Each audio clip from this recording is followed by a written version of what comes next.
Yandravanaka, and good morning, Fiji, and welcome to another episode of the Brunch on MaiTV. I'm Jacquee Speight. And I'm Stanley Simpson. Thank you for joining us on the show this morning.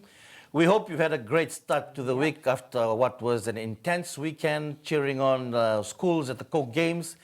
And of course, those of you who made it down to Mba to witness the historic win over the Highlanders. Well, that would have been crazy for many, right? After the adrenaline from the Coke Games, and then straight into watching the draw play. You mentioned the pressure. You're speaking from experience. How was your pressure during the games? It was, but you know, I found it enjoyable this year. Just the range. It was competitive. Yes, it was. Of course, everyone wants their school to win. That's true. But you know, I just celebrated the individual achievements. Yeah. And I mean, QVS, congratulations after Congratulations, and MGM. QVS, yeah. QVS were one of the favorites, and they executed well. They absolutely did. Yeah. I think we were talking to Banuve, Coach Buns, last year after the Cokes, when he had just joined the QVS team. And he had mentioned, well, give us 2 years. Yes. He did it in 1. 1 year. Absolutely amazing. Very amazing work. He's got a young coaching squad, but you know, people who are very passionate. Yes. And they have the energy, the enthusiasm. They had a good squad, and they just worked on it and believed in themselves. It was the 4x100 meters, Jacquee. That old baton change. They won 3 gold there, and then from there I it was watched just... that video over and over. It was really hard for everyone. Those baton changes were clean, so beautiful. And MGM, you know, powerful performance across the board. They have, you know, set the benchmark right now. They really have. And it's going to be very hard to beat them. That's true. With the range of athletes that they have. Yes. So look, a lot of pressure. Obviously, you know, I was cheering hard for my school. I was also cheering for the... Yes, but you had warned us at the start of the week. You had said, be warned, there will be a lot of bias on this page. And no, I stayed away from the bias. Really? Because if we go onto your page right now, all we're going to see is just grammar, grammar, grammar, grammar. Guilty. And that dive? That dive lifted my spirits. That made my spirit dive higher into the air or something, whatever, soared into the air. That was it. Oh, we won the blue ribbon. Yeah. We won the dive. Yes. And, you know, I take that. You people have a lot of critics going right now. You take these moments and you celebrate it, you know, and we embrace it. So people can criticize us all we want. We embrace it. Dive Nation, as they say. And then the Drua, beautiful win. Yes. You know, powerful performances. You can see some players are coming of age in the team. Yep. And, you know, not big names, right, but big performances they're putting in. And so, you know, I've seen some of them now, they've named the Flying Fijians. A few of them have now broken into the Flying Fijians extended squad. That's at least, like Sikeli Rambitu and a few others. So all in all, it's been a fantastic last weekend. I'd say it's been a fantastic weekend. Well, as you can see from my face, there's still a bit of recovery happening at the moment. Well, World Press Freedom Day was on Sunday, May the 3rd, and the date acts as a reminder to governments of the need to respect their commitment to press freedom. It is also a day of reflection amongst media professionals about issues of press freedom and professional ethics. And joining us live to discuss World Press Freedom Day is none other than Editor-in-Chief of the Fiji Times, Mr. Fred Wesley, joining us all the way from San Francisco in the United States, as well as Apenisa Waqairodovu, a senior multimedia journalist with FBC, and MaiTV's Ilaitia Ravuwai. Yandra, gentlemen? Yandra. Let's go first to the man all the way in San Francisco. Yes. Fred, what are you doing there? Yandra. Hey, Mbula Stan, Mbula Jacquee, thank you for having me. Just got into the country for some personal business, and I suppose it's also an opportunity to, for some rest and recovery maybe. We all need that in the media because of the intense pressure. So I just wanted to ask you, Fred, this morning, what does, we celebrated Media Freedom Day, it was celebrated on May 3rd, but at this state, you've been through a lot. You almost went to jail. You were twice taken to court and faced so many situations, threats, pressure, all kinds of abuse, all these decades of service to the industry. Today, what does media freedom mean for you? man, Stan, Jacquee, what does media freedom mean to me? Really, what I'm going through now, this is it, man. Uh, as you said, I've appeared in court a couple of times. I've been sentenced to jail, and that was fortunately suspended. I was also slapped with one of the highest charges in the land, a charge of sedition, which had a 8-year jail sentence hanging over. So imagine that having having an 8-year jail sentence hanging over your head for 2.5 years.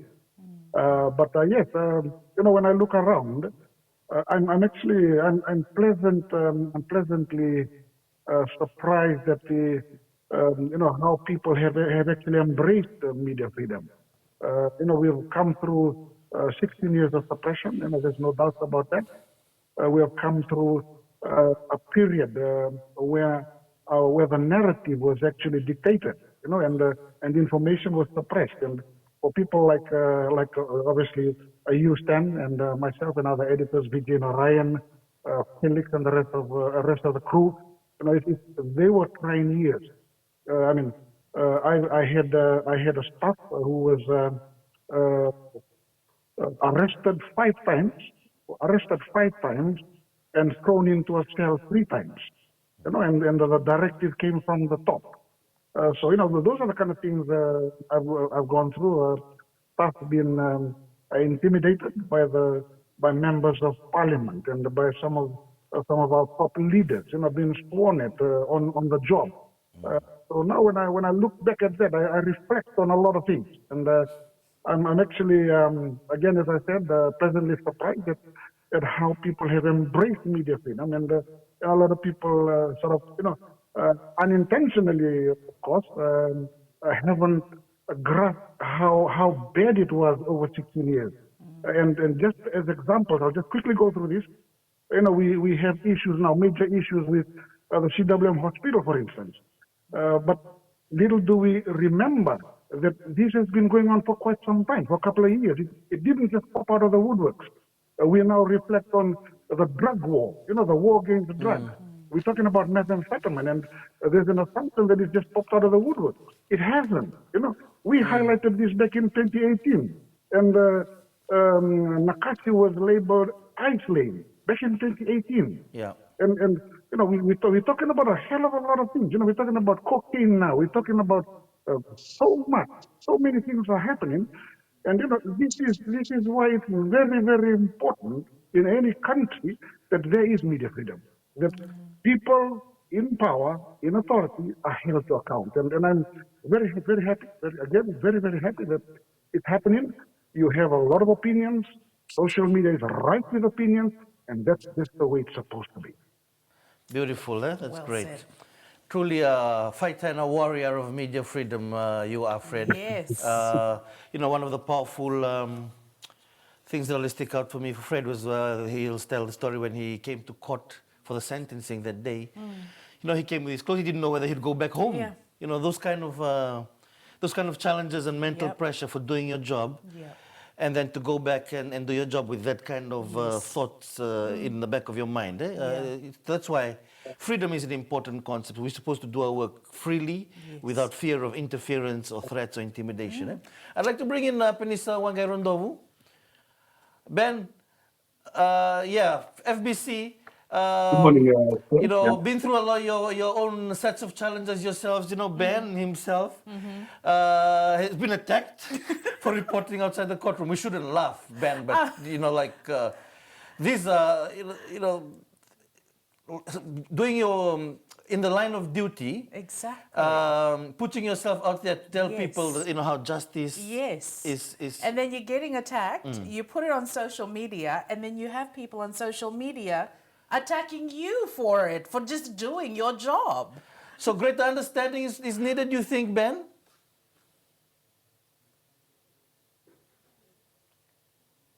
Stan, I apologize. I might just need to, if you could just repeat that again. I Sure. really couldn't get the question because We I were think just there was... mentioning about you were attacked outside the courthouse, for doing your job, Yeah.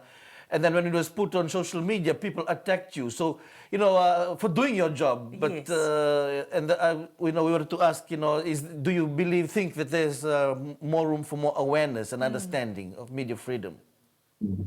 Well, I'm glad that you asked that because ever since that incident happened, wherever I go to, that the usual question would be, "You are that guy." It's somehow um, maybe something that I'll be labeled with for as long as I'm in the industry, or maybe as long as I live. But then, I when that happened, it didn't stop me from doing the work that I am doing.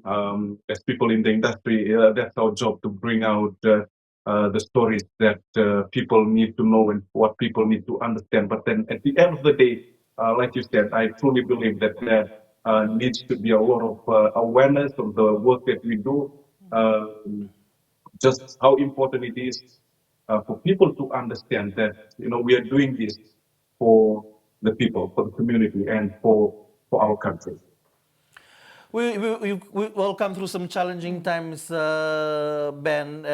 But what are some highlights for you? Some memorable moments, or some things that where you believe journalism and media freedom has had a positive impact in people's lives? Definitely reporting on communities, the need to just upgrade roads, more things that we thought are minor, but then in fact we are having an impact on the communities that we serve. For example, reporting on roads that needs to be upgraded, places where there's often flooding during heavy rains, um, and then assistance for those who lives in hut, for women and children that lives in those communities, and just being able to put their stories out there, the challenges that they face, and then eventually they get the support that they need from the government and relevant stakeholders. Those are, then we realize that we are making an impact in through the work that we do. Yes. Sometimes people just look at the sensational, Yes, the big they do. dramatic political Yeah. crime, but this is the type of reporting, the boots on the ground Yes. journalism that Yeah. that we see. Yes. Going to places where roads need to be upgraded, where water issues are being Yeah. faced, people having electricity issues. And then seeing all the positives come out from that because of the impact they're having in the community. Yeah? When government sees it, when stakeholders see it, and people bind together to help them out. That's right. That's all because the journalists went and got the story and put it out there. Being the eyes and the ears and the voice of the people in telling these stories, and pushing government, Yes. pushing stakeholders to take action. Yeah. From MaiTV, you've also been in the industry quite a few years. What does the media freedom, when you come through this journey that you've been on, what are some of the things that you treasure most about being a journalist and having this freedom? I'm sure, Stan. Good morning. Media freedom in Fiji, we've come a long way. You've noted that since the repeal of the MIDA Act in 2023, Fiji's ranking has greatly moved up. When we were back in 2023, we were ranked 84. But today, Stan, we are ranked 24th in the global standing. This means a lot to us. With media freedom comes responsibility, and this was something that was highlighted in Parliament last week by the Minister for Information. She spoke on the word malinformation. She referred to the CWM, and I think it was point enough for us to highlight. She was referring to a coverage of the CWM lift. As much as things have been happening in CWM, we've got to note that there are constant breakdowns, people are being affected, and these are things that journalists journalists come across every day, and they need to highlight because people are being Yes, affected. agree. Thank you. And that's a good point, because, we have good relationships sometimes with government, but it's always important that we know that when we're going to have to hold them accountable, we will need to hold them accountable. Yes. Yes, and I think the minister used the wrong example to try and make a point across. I agree. I think it backfired for her. Yes. We will play, Jamie, is it ready, the video from the Fiji Sun newsroom who kindly shared us a 2-minute video, or 1-minute video about media freedom.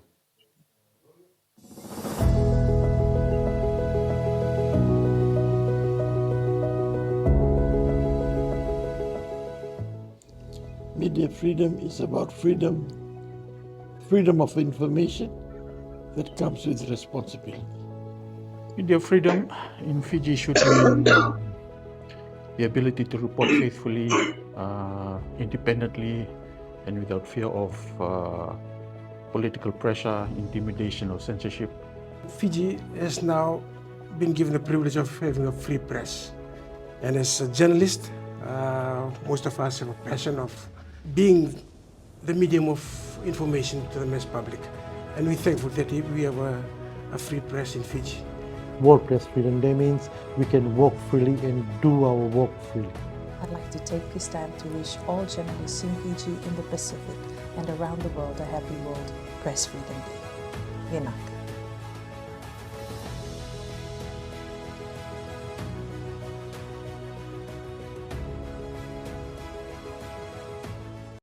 Oh, that was beautiful. Very full, and there's some very senior, experienced people. Yes, Fred, you would know them well. The biggest smile on my face seeing that. Michael Iseru, Leonard Namentambuam, Naisa Kuroi. You worked with plenty of these, with all of them, I'd say, Fred, and the various people who take their craft seriously. I mean, you're compared to the newspapers right now, but these are people who take their work of informing the people of Fiji very seriously. Yes, Stan. I mean, just overwhelming to see some familiar faces and listen to them. And it's, this is about freedom of opinion, about freedom of expression. And a lot of people don't realize what the media went through in 16 years. I can talk about this the whole of today, and then I'll still not be able to cover everything. But very, very glad to see that. And moving forward, I hope people will appreciate this. They'll appreciate the fact that they have the freedom to express themselves. And that's the beauty about this. You are able to say what you want to say, mean what you want to say, and actually be able to express it. And the people are talking on social media, an outlet for them. They are talking across the street. There's a no holds barred sort of attitude. You are not restricted in what you can say. I remember coming through 16 years and people were hesitant to talk to me. They were scared to talk to me. I remember people didn't even want to come and shake my hand. I remember that. But I also remember people who would pull me aside and say, how thankful they were for the presence of the media. Thankful and how thankful they were for us being their voice, even though they could not speak. But again, very, very happy to see that, just overwhelming. Thank you. Thank you. This very touching, wonderful moment for us. And, we in MaiTV, we strongly believe in media freedom. Absolutely. We hold it very close to our hearts Very because, much, as I said, with Apenisa, with Lai, with Fred, with those at the Fiji Sun, our colleagues at Fiji TV, at Fiji Live, we've came through some like some of it Fred's mentioned, some really tough periods, challenging periods. And we're thankful with the landscape we have now, that we can do our work. The fact that we're on this show talking to all of our media colleagues openly and freely. Yeah, there was a time, as Fred said, no one wanted to be seen with some of us. Yes, exactly. Just because we questioned the government of the day at that time. Yes. So Happy World Press Freedom Day to World all the Press media, Freedom Day and to all our Fiji, let's media embrace it. The colleagues. situation improving. Yeah. It's all part of our democracy. Yes. All about you getting your voices heard and Yeah. the government's being held to account. That's right. And don't worry, you're not going to get any crying picture from Stanley Not today. today, yeah. Not today. Yeah, not today. We have to go to a quick commercial break, but don't go anywhere. When we come back, we'll be joined in studio by Vani, the Executive Director of the Fiji Council of Social Services.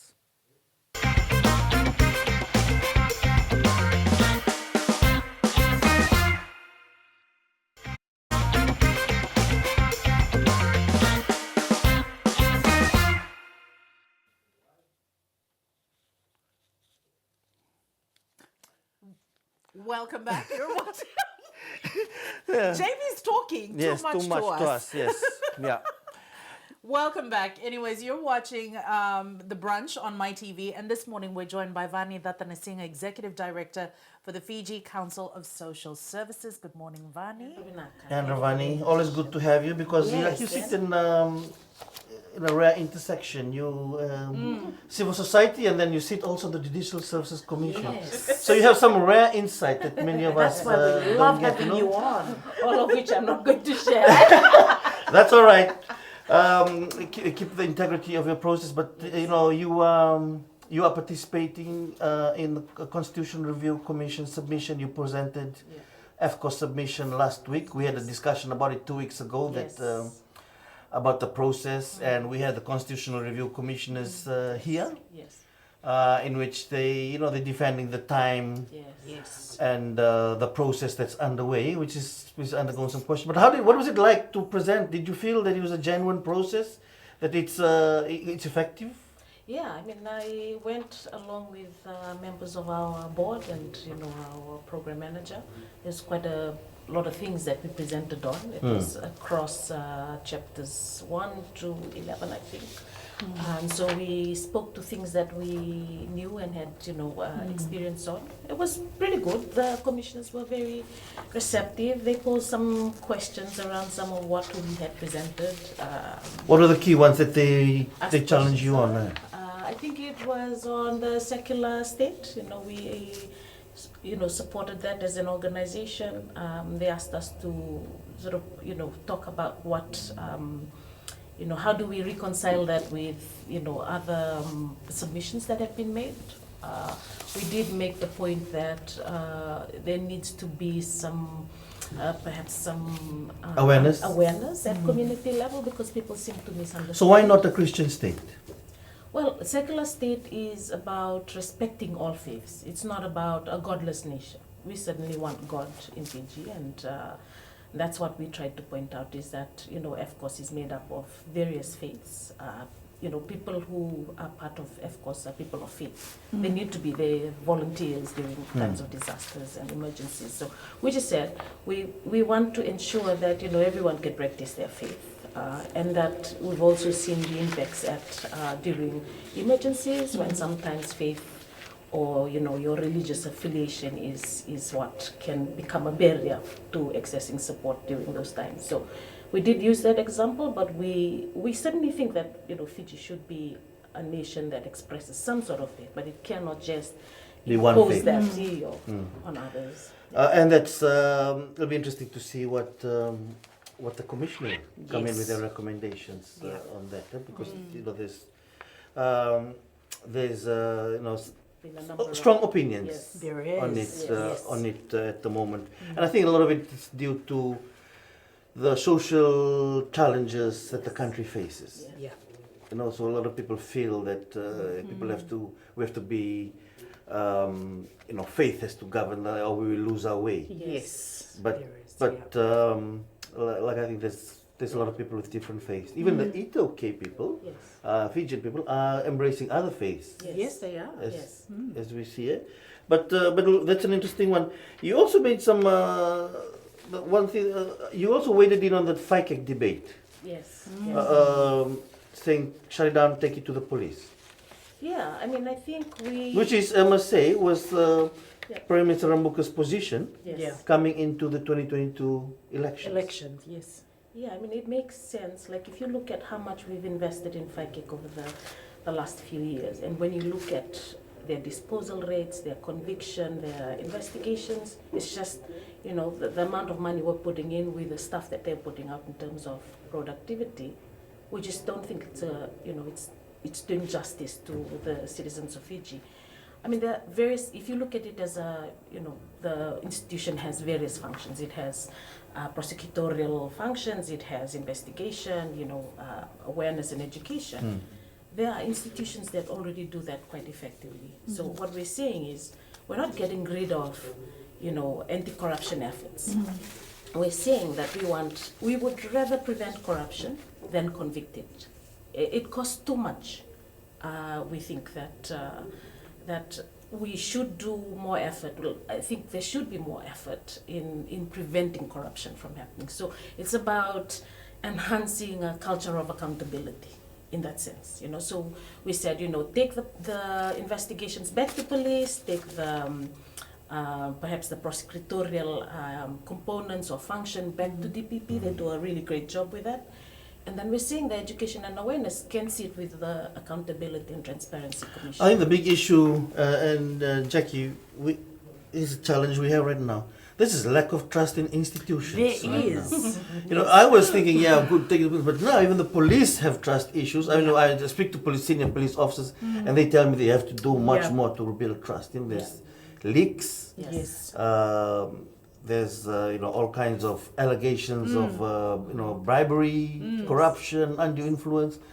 So you just when you're talking about I know it just sounds like it's so simple to do. You make it sound very simple to do. But let's look at it this way. Like just prevent corruption.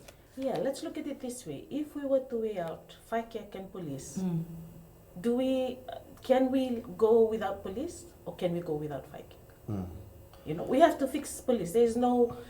FCOSS was supposed to be like an added, like how it is in Australia, an added strengthened body, focusing with the skills, with the resources to go about it. But what we have seen, unfortunately, in Fiji is that it's become some kind of alleged political tool. Yes. And in a country like ours, it becomes quite obvious when you see some of these, suspiciously obvious. Yeah. When you're seeing someone with the previous government, Yes. and now the allegations we never thought, but it came out also with this government. coming with this government too. Yeah. I mean, I think it's a small country. We don't have a lot of resources. We're not Australia, right? And we've got to think long term. We want to prevent it. We should invest in the sort of the code of conduct. I think Code of conduct bill, the Accountability and Transparency Commission, because these are all things or legislations that prevent corruption from happening. We don't want it to happen because it wastes a lot of money. That means that we're diverting resources away from essential services, health services. We hear about health centers not having medicine, sometimes medical officers don't want to be sent there because the resources they're not supported, So we've got to think like that. We're a small country, we have only a limited set of resources. What are we going to do with that? We want to do preventative approaches. So that's the sort of thing that we spoke about. We not only talked about FCOSS, we also looked at what else we can do as a nation through the Constitution to prevent corruption from happening, to enhance accountability and transparency. That's a real issue we're facing these days. Corruption, accountability. Yes. That's really leading to a lot of, like I say, distrust, mistrust, and challenging the ability for us to move forward in many things. But I'd like to just jump back to something we discussed 2 weeks ago with fuel crisis, with the fuel price increase. And we were talking about emergency situations, actions now getting into place. What you see is the latest on that? How do you see that playing out in government response? Yeah, I mean, we were in fuel contingency planning workshop with our government colleagues. That was through the 9 clusters of the disaster coordination structure. We are part of the comms cluster. And I think we've had some good planning. I know that the Disaster Management Office has rolled out a framework, really good framework. So they've divided it into phases, and I hope one day they'll come here and talk about what those. And so we're in the pre-emergency phase right now, and already there are different contingencies that are being activated for various clusters. So we have safety and protection, logistics, food security, for example. So I think we've seen some of what government has put in place in terms of their measures. So like they're looking at parking some of their vehicles and all of that. No, we haven't seen the one that really, that I just don't know whether, it was interesting. Yeah. I didn't know what to think of it. It was the assistant minister at the Prime Minister's office talking about us going back to riding horses and the traditional transport. Like I thought good, but this whether it was a communication talking point that came out the wrong way, because that's kind of, because he was very serious about it. Yes. Very serious. I didn't see that, but I did read in the papers that he had said that. There are some communities that we go to and they're still using horses anyway. So this sort of emergency is not going to affect them. But I think tip could be particularly for those who travel between the Suva and Waqairodovu for work. How do we deal with that? Some more practical. We can't get the horses for that. So Yeah. why? But for the rural areas, I know it does make sense to a certain extent on some of the the challenges that we face in some of these areas where we now think that we have to drive everywhere. Yes. Where there's other options we used to have. That's right. And we revive it because of the situation we're in. So, Jacquee, while we're having this discussion in studio, the 6th Pacific Regional Energy and Transport Ministers Meeting 2026 is underway in Port Moresby, Papua New Guinea, and discussions will also include the region's response and preparedness amid the global fuel crisis. And joining us live now from Port Moresby is Fijian freelance journalist Sarah Sefetti. Mbula Vanaka, Sarah. Mbula Jacquee, Mbula Stan, and good to see Vani.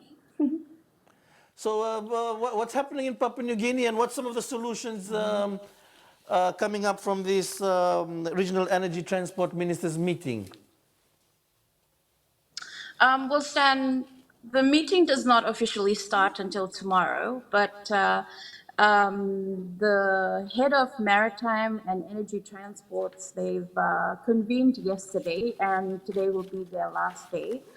So basically, they are coming up with all the regional plans and all the challenges that each particular countries in the region are facing, not only in terms of energy, but also in terms of transportation in the region. So they're coming together and they're going to table it, and they'll come up with a complete priority list for the ministers to go over tomorrow. So that's where we're at the moment, and definitely the push towards a more renewable energy sources is on the table, and it's been discussed actively in the past day. The non-renewable energy sources, options that we have, they need a lot of investment to get done. What's some of the key ones that the region is looking at, our regional leaders are looking at? Well, definitely solar is on the table, and wind. And there are other alternative fuels as well that's been brought on the table, like ammonia, green ammonia, that is. Speaking of renewable energy, over the weekend we went on a site visit here in Port Moresby, and was shown a solar farm, which just started 2 weeks ago. And that's already catering for some energy or some electricity for ports in Port Moresby, and also powering up 1 or 2 villages. So hopefully that's the way forward. And unfortunately, when it comes to renewable energy, it's also quite expensive to set it up. One battery alone for solar energy costs thousands of dollars. So these sort of resources, as much as it's in the long term is a viable option, we also must look at in terms of how our regions or each particular country can be able to, afford it, whether they have the infrastructure to be able to cater for it sustainably, and whether they have the resources as well. Thank you, Sarah, for Yeah. that. That's interesting. Typical Pacific, when we should be addressing some things, we take our good old time, Yeah. and then there's a crisis, And then then we we want to decide speed to- up and try and Yes. sort things out. Right? Yes. You're watching the Brunch show on MaiTV. Don't go away. We'll be back after the break. Today we are making a simple seafood frivol. For this recipe, you'll need fresh prawns, butter, chopped garlic. Melt some butter in a pan over medium heat. Once the butter is nice and hot, add in the chopped garlic and cook for about 30 seconds until it becomes fragrant.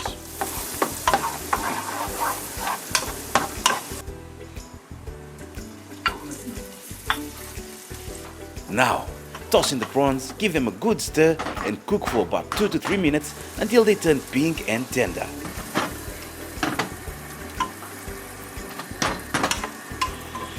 Next, add a squeeze of fresh lemon juice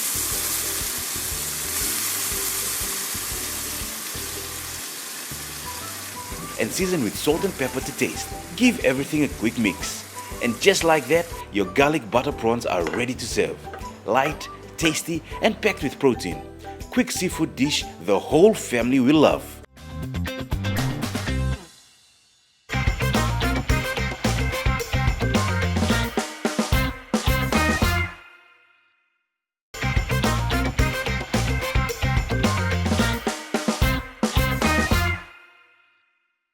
Welcome back. You're watching the Brunch on MaiTV, and we're talking to Vani, the Executive Director for Fiji Council of Social Services.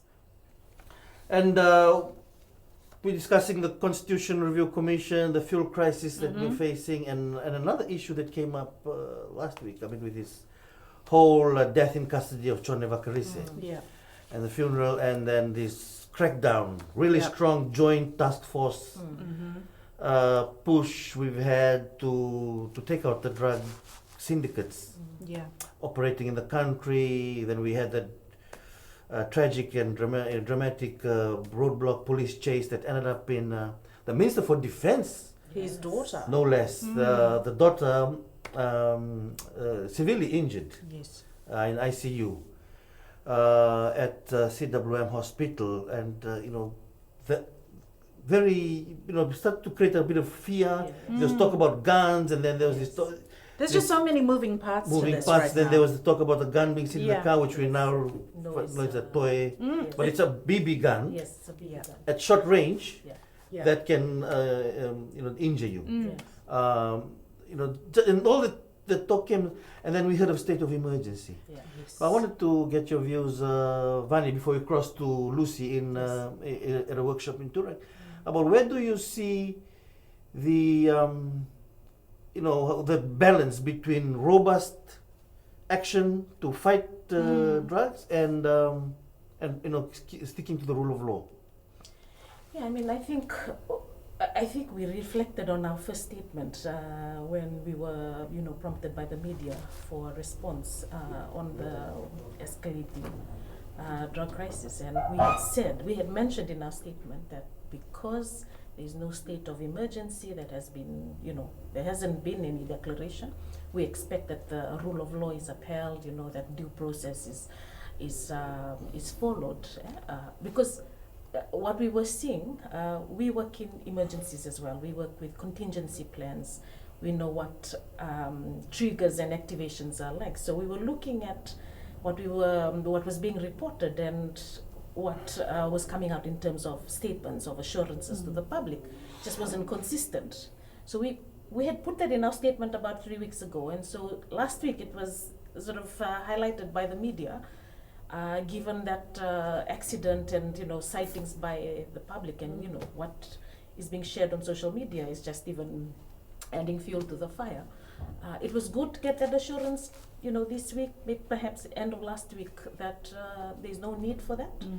Our thinking as emergency, as a an organization that works in emergency response, is that you have a contingency plan. There are situations, there are triggers for various phases, and it just wasn't clear. It was really conflicting.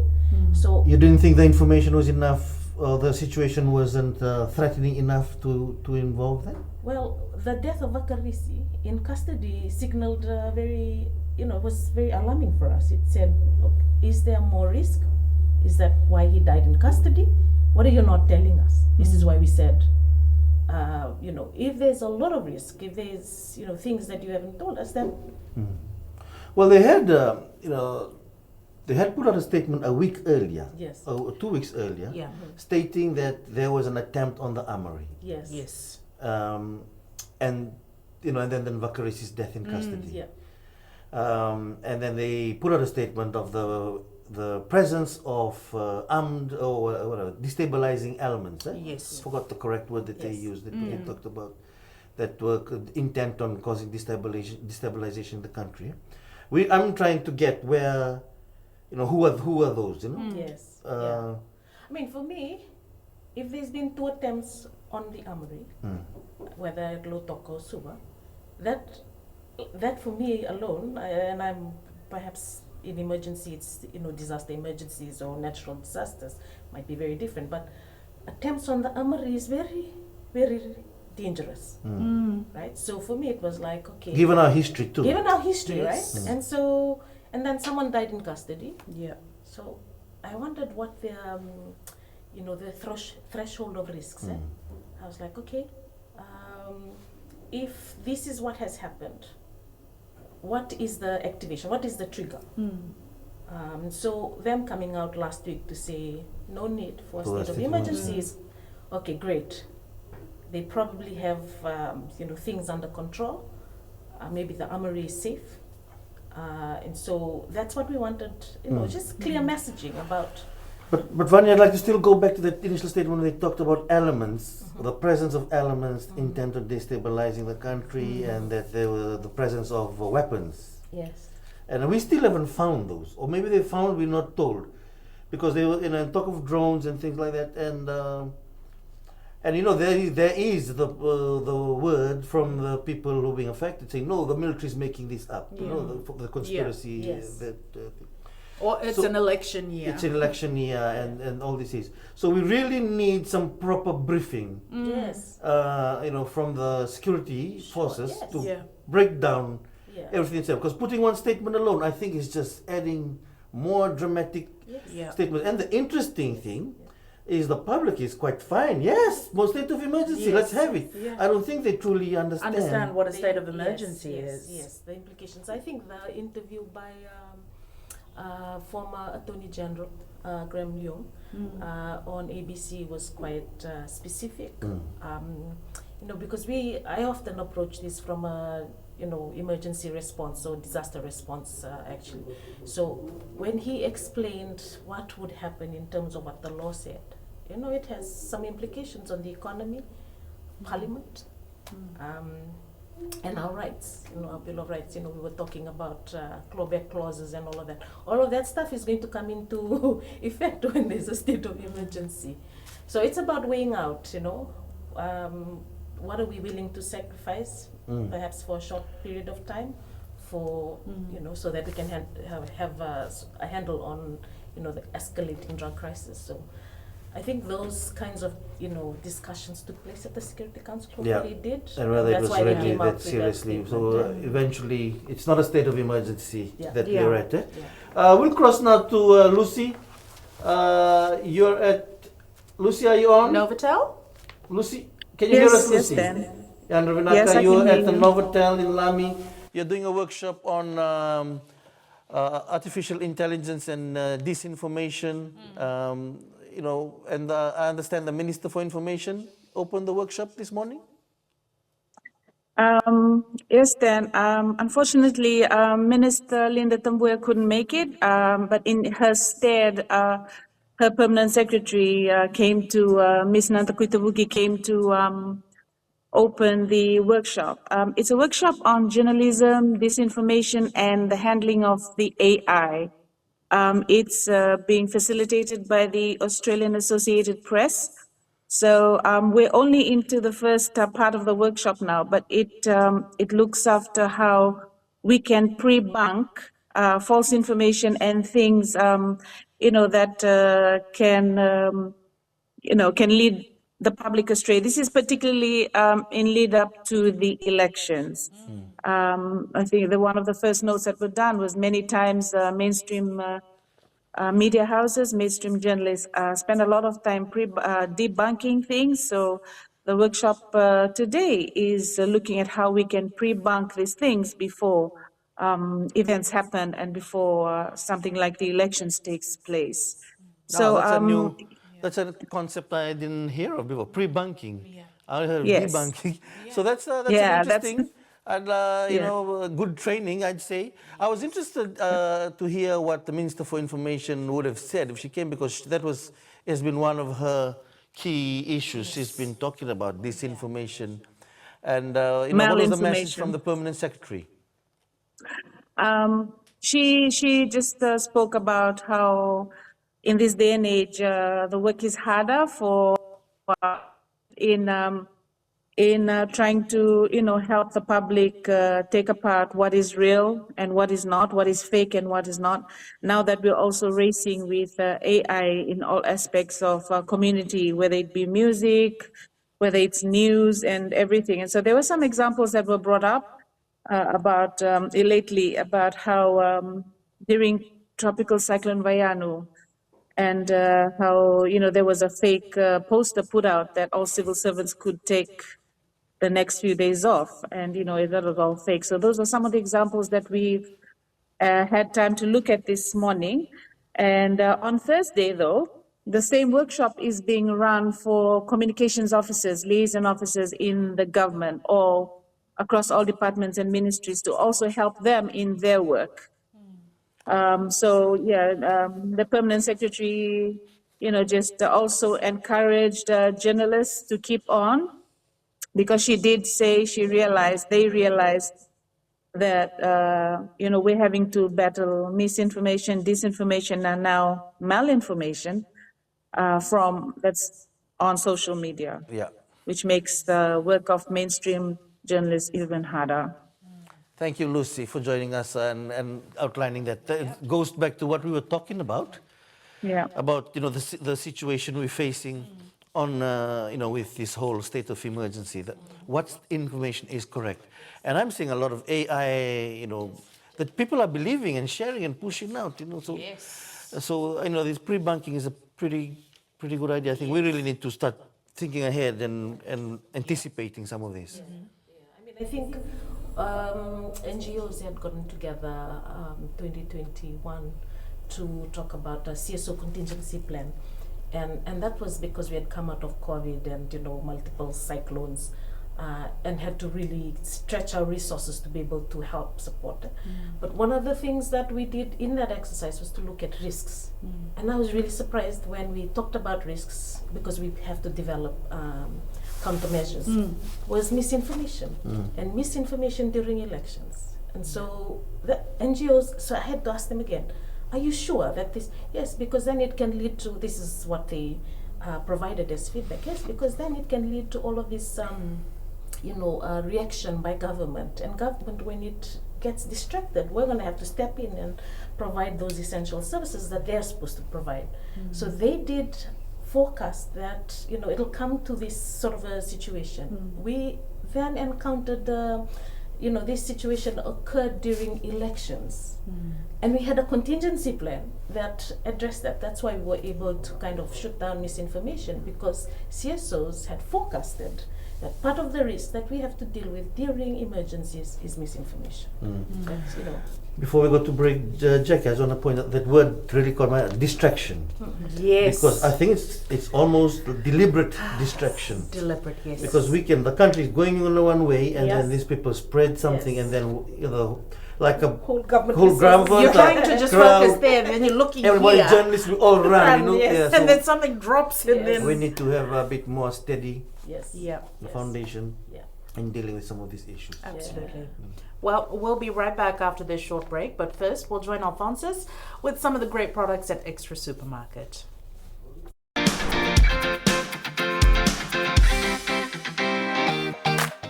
Bula guys, today I'm at Extra Lotoka, where you'll find more value, more variety, and more flavor in every aisle. Let's check out what they have in store. Come with me. Now first up, we've got refreshment with a twist with a Koho Koho 320ml juice range. Now this comes in exciting flavors like bubblegum, cocktail, lychee, mango, melon, passion fruit, pineapple, pink guava, strawberry and watermelon. It's perfect for lunchboxes, after-school treats, or cooling down on a hot day. Bright, colorful, and packed full of flavor, there's something for everyone.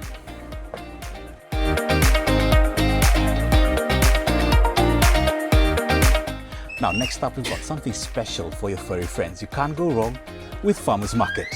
Now, this range includes chicken stew with vegetables and brown rice, and lamb stew with vegetables and brown rice. Made with quality ingredients, these meals are designed to give your dog a balanced and satisfying diet. Now remember this, next time you're at Extra, grab yourself a Farmers Market for your dog, because your pet deserves great food too. And finally, we have the ultimate quick fix meal with the Sumi Noodles 70-gram range. Now this comes in flavors like braised beef, chicken, curried prawn, hot and spicy, mee goreng, oriental chicken, and prawn and chicken. This is perfect for lunch, dinner, or even a late night snack. Now, Sumin is quick to make, full of flavor, and it's always satisfying.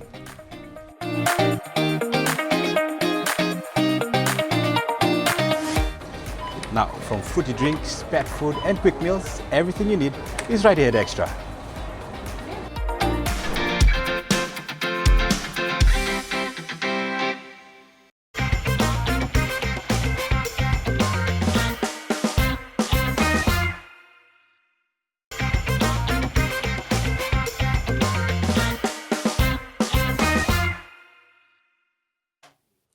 Welcome back. You're watching the Brunch on MaiTV. We hope you've been enjoying the show so far. I know it's been 3 days since the Coke Games. I know people eye roll, but you know I wanted to share and I insisted that we play these videos because some amazing talent was on display. Oh, yes. And you know, don't have to self-promote us, And but not just on the track and field, you know, not just the athletes, but the talent as well from the media. yes. Now you can now I can enter your cue, self-promote. yes. The MaiTV team did some amazing coverage, Yeah. and that was just that slow-mo that I have played that video so many times. And Too one many of the times. best one was the discus, where the three girls from SVC, RSMS, and St. Joseph. What a clash that was. And that was beautifully captured. I'd like to... Yes. Jamie, can we play it?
How powerful was that? All the That feels. was all the feels about it, eh? Yeah. Just I don't think the discus senior girls has ever been covered as such like that before. Yes. And you know, a lot of people appreciate it because we don't usually That's get true. to watch the effort in the Yes, discus. You know, those on The the field tracks. events. Yeah. Everyone focuses Yeah, on women the sports, track. really, Yeah. yes. And we don't have time, but you know, there's also that huge jump to break the national record by Yes. Peter Murasia from Cathedral. That's Yeah. another that go cheers. You can Brilliant watch one. that on the MaiTV Facebook page. Eh? Not just MaiTV Facebook page, I believe it's up on everywhere. It's up on Instagram, TikTok, LinkedIn, Threads. Get on all our socials. You're going to find all the content there. Yeah, kudos to your team. I was watching that, I think on Sunday, and I got really emotional watching it. Yes. Yeah. I mean, it's young girls, you know, you're participating in a Yes. sport that's, I mean, track is often glamorous, you know, and seeing 3 schools, you know, and you know, one from the West being portrayed that way, Pau. Yeah. Good coverage. Yeah, and it was I'm great. looking forward to seeing more videos coming up in the next few days. Yeah, and you know, and the story behind those girls, they're all leaders. They head girls. Yes, Very they are. They're all leaders they in their just schools. amazing effort and Very inspiring. good from the team to identify that and Yes. follow it. Eh? Yep. Well, we'll take a look now at our shot of the day. Oh, that's not coming through. Oh, no. Right. So Okay. this shot of the day. Yeah, this was taken in the interior of Vitilevu, a place not many, we never get to see, but place, and that's on the way to Monasavu. Man, that is spectacular. It is stunning, yes. It looks so peaceful. Very. Absolutely. You know, this is a few hours away, you know, really, but we never take the Yeah. the time to go and enjoy. Yes. Our own backyard. I've taken that drive up Naitasiri, up Monasavu, then go down Nandarivatu, and down. Yes. Beautiful. It is. And you know, actually, the climate almost some places is so cool. You almost feel like you in. It's so hot when you're starting at the bottom of the mountain. The moment you get to the top, very cold, and then you can't see down. Yes. Stunning. Absolutely gorgeous. Beautiful. If you have a photo, please do send it to the MaiTV team, so that we can appreciate our country and some of the things, some of the great scenery that we have. Eh? Before we wrap up the show, we'd like you to share this message from the Pacific, given its Media Freedom Week, I would say, because it was on Sunday. We'll share this from the PINA representative, Mr. Neville Choi, who is in Papua New Guinea. They're having a PNG Media Summit. Yes. Of how AI as a tool can be utilized in newsrooms and how journalists can get better at what they do and a lot faster at what they do. What does press freedom look like for PNG? I think press freedom for PNG, what it will hopefully and ideally look like is having an enabling environment that promotes freedom of speech, that promotes the fact that journalists can feel safe doing what they do and not have any fear of intimidation or aggression in any form. And I think that's for me is the ideal situation. I think exposure is what we all need in our media sector. We have a very high turnover of journalists in our newsroom, so there's always going to be a batch of green and very inexperienced personnel in the newsroom. I think exposure and proper mentoring, like our editors and our chiefs of staff are so caught up in the daily grind that they don't have enough time or they can't carve out enough time for reflections, or at least for mentoring more or finding out what's going on in each of their reporters' lives. I think that'll go a whole way in changing the perspective. There's a growing acknowledgement by national leadership within the region, governments, etc., that they need mainstream media as a verified source of information, because they've realized that, yes, we're embracing social media, we want to be on that platform also, but it's still full of unregulated stuff. Mainstream media, I think, has a very strong future in the Pacific. To everybody in the Pacific, to all the media, happy World Press Freedom Day. Neville Choi is a respected media leader, respected voice of media in the region. And, I'd like, before we close, the PNG media, Jacquee, I've been to they're more aggressive than the Fijian media. Yeah. They go for it. I've seen some where they had shouting matches they really hold their leaders to account. They're passionate about it. They're very passionate about their country. That's all we have time for today. I hope you enjoyed the show. Join us again on Friday. Thank you for joining us. And for the brunch, I'm Jacquee Speight. Thank you so much, Vani, for joining us. We truly appreciate it. Before we go, one last thing. Vani, do you have any words for our wonderful mainstream media, our colleagues on World Press Freedom Day? Well, colleagues, enjoy the freedom that you have. There are, countries around the world that don't have that. And thank you for supporting, bringing the stories of communities to the screens and to the newspapers and to the airwaves. Thank you. We used to read the Fiji Times before with the bell line by Vani Catanasiga. Used to be there. That's all we have for today. Join us again on Friday. Mother Manda. Mother.